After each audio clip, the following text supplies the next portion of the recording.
Hello everyone, welcome back to our का topic है Dashin Lepcha the boy from Sikkim. तो चलिए स्टार्ट करते हैं। उससे पहले यहाँ पे कुछ रीडिंग इंस्ट्रक्शन फॉर स्टूडेंट्स। यहाँ पे है let your voice reflect tone of the story और the personalities of the characters. Don't read too fast, मतलब इसे ज़्यादा फास्ट नहीं पढ़ना और ना ज़्यादा slow. Vary vary your pace so you can pause for emphasis, मतलब इसे हमें थोड़ा इसमें ना हमें ये लाना है थोड़ा। इसे हमें तो कभी तेज़ पढ़ना है, मतलब कभी धीरे, कभी ज़्यादा फास्ट पढ़ना है। इसे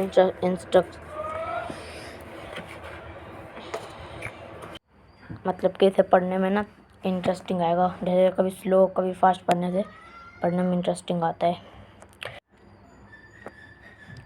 Danish Lepcha the boy from Sikkim, मतलब दानिश एक बच्चा था, वो सिक्किम का था।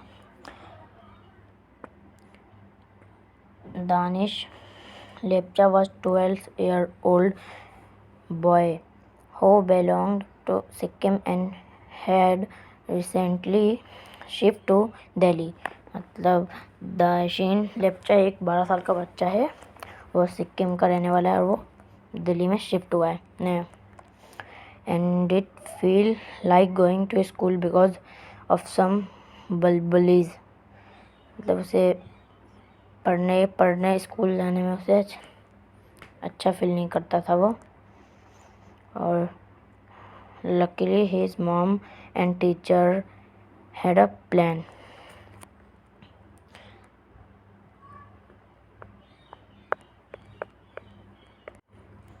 Danish told his mom at breakfast that he did not want to go to school that day। कि वो जब दानिश अपने मॉम से कहता है ब्रेकफास्ट करते वक्त समय कि उसे आज स्कूल जाने का मन नहीं है। तो school his mother asked him if he had a math test. क्या तुम्हारा मैथ्स का टेस्ट है इसलिए तुम नहीं जाना चाहते? क्योंकि मैथ्स में तो किसी भी टेस्ट होता है तो वो घबरा जाते हैं कि आज मेरा टेस्ट है तो आज पता नहीं क्या होगा, इसलिए। Danish replied no of course not, I just feel sick. मतलब वो अच्छा फील नहीं कर रहा था, उसकी तबीयत ठीक से नहीं थी, वो मतलब अपने मॉम से कह रहा था। ही पुश्ड हिज ब्रेकफास्ट अवे, मतलब दानिश ब्रेकफास्ट को प्लेट में जो ब्रेकफास्ट था उसे धक्का देके आगे कर देता है। और Dashin sometimes feel sick before school and his mother always wondered why that day his mother hugged a tight. मतलब जो वो कहता है कि मुझे ऐसा अच्छा फील नहीं हो रहा है स्कूल जाने में, उसके मदर कहती है कि वाई, तो फिर उसके बाद चुप रहता है। फिर दैट डे हिज मदर हग, एक दिन उसकी मदर उसे टाइट से हग करती है, मतलब गले लगाती है और फिर उससे पूछती है ask him if he had any problem, कि उसे कोई स्कूल जाने में प्रॉब्लम है। दाशिन लुक्ड अप एंड सेड, वो चुप हो जाता है बिल्कुल। फिर वाई डू माई क्लासमेट्स, फिर वो कहता है अपने मॉम से why do my classmate to that he fritter added they call me Dashin mycene, lysine, minime, and mean things like that just because I am bit small and look different from the rest of them। मतलब वो कहता है कि कभी इसके classmate जो हैं उसे चिढ़ाते हैं कि वो छोटा है, लाइसिन माइसिन ऐसे चिढ़ाते रहते थे कि उसकी हाइट छोटी है, वो ऐसा दिखता है वैसा, इसलिए वो स्कूल नहीं जाना चाहता था, अपनी मॉम से कहता है। Dashin's mother asked him if he had told his teacher about all this। मतलब दाशिन के मॉम कहती है अपने टीचर के बारे में तुमने अब तक ये सब नहीं बताया। दाशिन said that he had not because they was scared। मतलब उसने अभी तक नहीं बताया क्योंकि उसके टीचर जो दाशिन को परेशान करते थे, उसके टीचर उन्हें डांटेंगे तो वो डरता था कि उसे फिर वो और ना परेशान करने लगे कि इसने टीचर से कह दिया, इसलिए वो डरता था अपने टीचर से कहने में। His mother suggest the should talk to his teacher, मतलब वो अपने टीचर के पास सोचते हैं कि उनके पास जाएंगे टीचर से बात करने। The next day Dashin and his mother meet his teacher. Dashin और उसके मदर जब टीचर से मिलती हैं तो वो बिल्कुल एक्साइटेड हो जाती हैं, सरप्राइज हो जाती हैं to know that some students, कि वो ऐसा कहते were bullying. Dashin she thought a plan, मतलब जब उसके टीचर को ये सब पता चलता है कि उसके क्लासमेट दाशिन के साथ ऐसा करते हैं तो बिल्कुल सरप्राइज हो जाती हैं।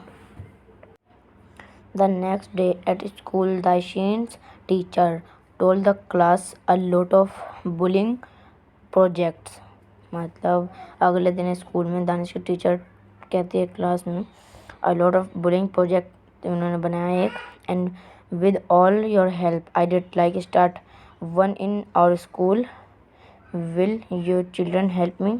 और बच्चों से वो कहती हैं कि ये सब काम करने में वो हेल्प करोगे, तो तो फिर उसके बाद Dashin teacher start their project art class, मतलब वो एक प्रोजेक्ट स्टार्ट करती हैं बुलिंग बच्चों के लिए। Dashin teacher start their project art speak up stand up, all children agreed, मतलब सारे बच्चे, जब मैम टीचर ने सारे स्टूडेंट्स से कहा ये बात, सारे बच्चे एग्री हो गए। Agree that the rules were good.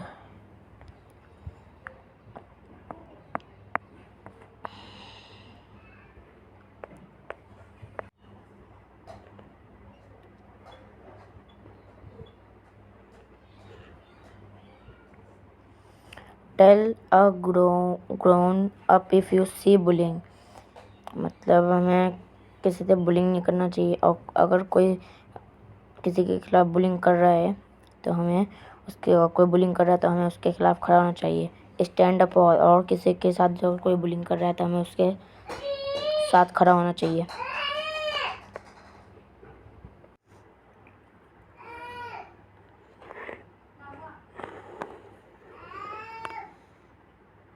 All the students did painting of the rules and they made beds. It's really quite easy. All the children agreed. Nobody ever knew that it was because Daishin and his mom has spoken to the teacher. Their school became much nice place and the name calling stopped. मतलब अब दाशिन की problem भी solve हो गई, सब कुछ solve हो गया और किसी को कुछ दिक्कत भी नहीं हुई। अब क्वेश्चन आंसर स्टार्ट करते हैं। अब start question answer. Question number 1,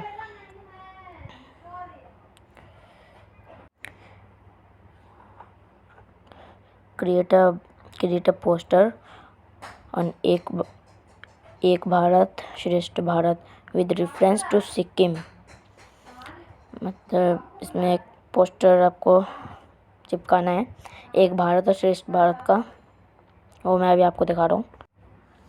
ये वाला आप चिपका लेंगे, या आप गूगल पे भी सर्च करेंगे एक बार से और भी बहुत सारी पिक्चर्स आएंगी तो आप ये चिपका लेंगे। अब देखते हैं क्वेश्चन नंबर 2। क्वेश्चन नंबर 2 में हमसे पूछ रहे हैं फाइंड आउट द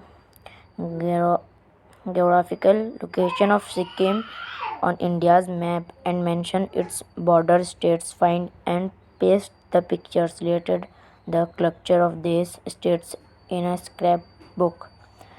इंडिया का मैप बनाकर उसमें बताना है कि कहाँ पर सिक्किम है, उसके बॉर्डर्स के बारे में बताना है और उसमें कल्चर के पिक्चर भी लगाने हैं। अब इसमें इंडिया का मैप में ये भी बता सकते हो कि उसके कहाँ पर है सिक्किम, या फिर उसके बारे में लिख भी सकते हो, और फिर कल्चर्स उसके बुक की भी एक पिक्चर चिपकाना है। तो क्वेश्चन नंबर 2 के आंसर में आप ये लिख लेंगे, ये वाली पिक्चर चिपका लेंगे, ये वाली, और फिर सिक्किम के बारे में लिख देंगे यहाँ पर। इंडिया में अपना बना के ये भी लिख सकते हैं, या फिर आप बनाकर भी इसमें बता सकते हैं कहाँ पर है। नाउ अब क्वेश्चन नंबर 3 देखते हैं।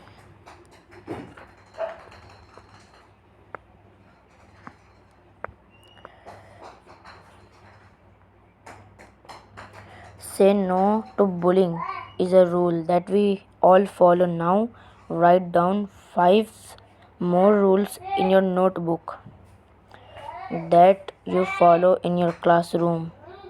हमें हमारे जो क्लास में बुलिंग होती हैं अपने क्लासरूम में के 5 रूल्स नोटबुक में लिखना है अपने क्लासरूम के। क्वेश्चन नंबर 3 के आंसर में आप ये लिख लेंगे,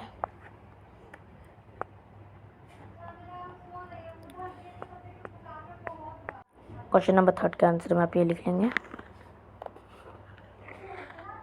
या आप और कुछ भी अपनी तरफ से लिख सकते हैं। मैंने ये लिखा है अपनी तरफ से, तो आप ये भी लिख सकते हैं। फर्स्ट है respect and listen to your classmates and teacher. हमें अपने क्लासमेट्स एंड टीचर्स की रिस्पेक्ट करनी चाहिए, उनकी बात ध्यान से सुननी चाहिए। और सेकंड, रेज योर हैंड्स। तो अगर आपको कुछ बोलना हो तो आप पहले अपने रेज हैंड करेंगे, ये नहीं कि मैम पढ़ा रही हैं या टीचर पढ़ा रहे हैं तो बीच में हम कुछ भी बोलेंगे, हमें रेज हैंड करना चाहिए। और थर्ड है यूज़ पॉजिटिव लैंग्वेज। मतलब हमें पॉजिटिव लैंग्वेज यूज़ करना चाहिए, यानी नेगेटिव नहीं, ये कुछ भी हम बोल दें। और help keep the classroom tidy. मतलब हमें क्लासरूम की हेल्प, क्लासरूम जो हमारे हैं ना उसमें हमें साफ़ सुथरा रखना चाहिए और क्लीन रखना चाहिए बिल्कुल। और 5 है बी क्रिएटिव एंड ऑनेस्ट। मतलब हमें क्रिएटिव करनी चाहिए और ऑनेस्ट भी होना चाहिए। तो क्वेश्चन नंबर 3 के आंसर में आप ये लिख लेंगे। तो आज की वर्कशीट ख़त्म हो चुकी है, मिलते हैं नेक्स्ट वीडियो में। तो आज के लिए इतना ही। अगर वीडियो पसंद आई हो तो चैनल को लाइक कर लीजिएगा और सब्सक्राइब भी एंड शेयर। अगर मुझसे कोई गलती हुई हो कुछ मुझसे, तो मुझे कमेंट्स करके ज़रूर बताइएगा मुझसे क्या गलती हुई है। मैं अपनी गलती को सुधारने की कोशिश करूँगा। Okay, thank you very much.